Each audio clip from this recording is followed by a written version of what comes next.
Sur le chapitre 11, transformation physique. Donc un cours en deux parties, grand 1 les changements d'état et grand 2 les énergies de changement d'état. Donc on commence. Grand 1, vous notez les changements d'état. Donc pour un système, c'est-à-dire une ou plusieurs espèces chimiques, une transformation correspond au passage d'un état initial à un état final. On parlera de transformation physique ou changement d'état lorsque le système en question passera d'un état physique à un autre. Donc l'état physique, ça peut être l'état solide, l'état liquide ou l'état gazeux.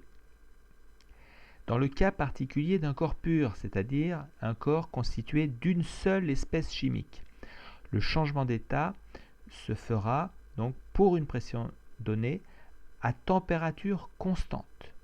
Ainsi, donc, si on s'intéresse à l'évolution de la température de l'eau d'une casserole que l'on chauffe, eh bien, on va avoir une montée en température tant que l'eau est liquide. Ensuite, quand on arrivera à 100 degrés Celsius, à la pression atmosphérique, eh bien, l'eau et la vapeur d'eau vont se retrouver à la même température de 100 degrés Celsius. Et c'est ensuite, uniquement lorsqu'on n'aura plus du tout d'eau, eh bien que la vapeur d'eau pourra voir sa température monter si on continue par exemple à chauffer. Alors, à l'échelle microscopique, les entités chimiques, c'est-à-dire les molécules, les atomes qui constituent le corps, eh bien, s'agitent en permanence et de manière plus ou moins ordonnée et condensée. L'état le plus ordonné est l'état solide. Ensuite, vous avez l'état liquide et l'état le moins ordonné est l'état gazeux. Ça, c'est pour l'échelle microscopique. À l'échelle macroscopique, le changement d'état peut s'écrire avec une équation donc, de la forme l'espèce à l'état 1 donne l'espèce à l'état 2.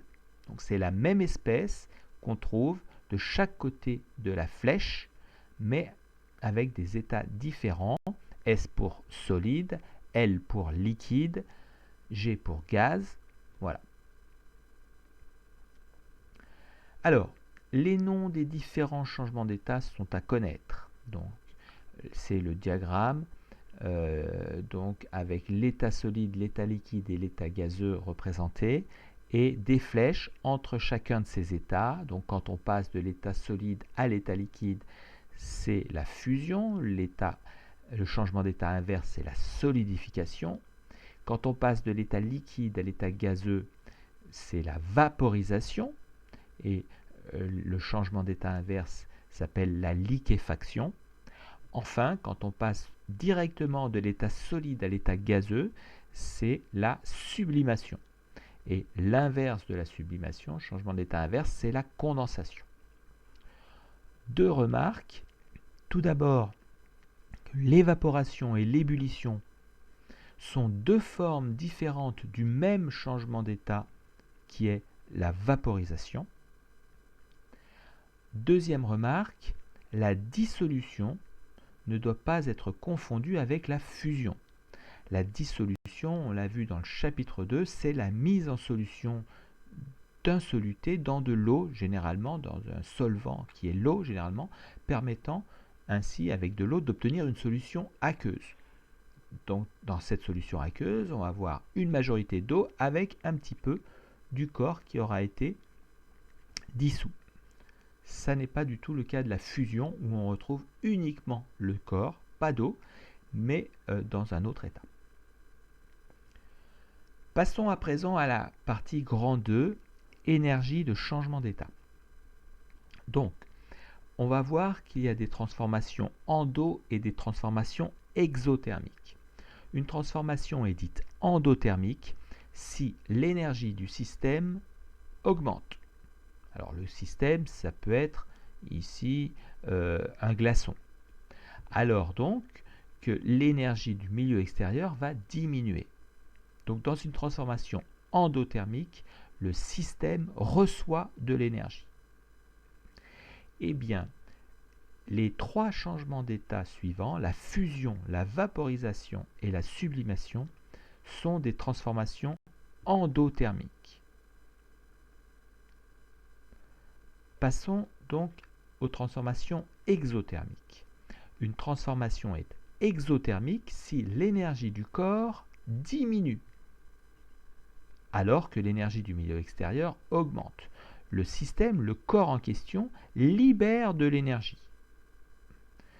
La solidification, la liquéfaction et la condensation sont des transformations exothermiques qui libèrent de l'énergie.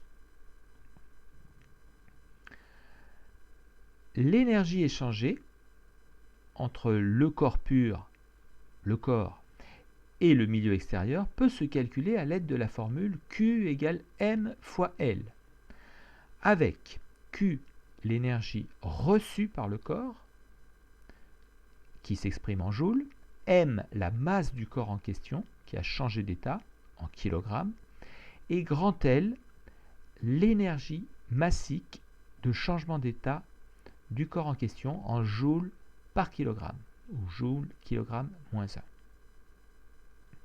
Je reviens sur grand L. Grand L est aussi appelé chaleur latente de changement d'état et correspond donc à l'énergie reçue par 1 kg du corps pris à sa température de changement d'état pour le faire changer d'état. Attention, enfin plutôt deux remarques, pour les transformations endothermiques, pour lesquelles le corps reçoit de l'énergie. L'énergie massique grand L est positive, donc Q égale M fois L est positive. Pour les transformations exothermiques, pour lesquelles le corps libère de l'énergie, perd de l'énergie, l'énergie massique grand L va être négative. Et donc, Q, l'énergie reçue par le système, sera négative puisque, en réalité, le système ne reçoit pas de l'énergie, mais en fournit. Voilà, c'est tout pour aujourd'hui.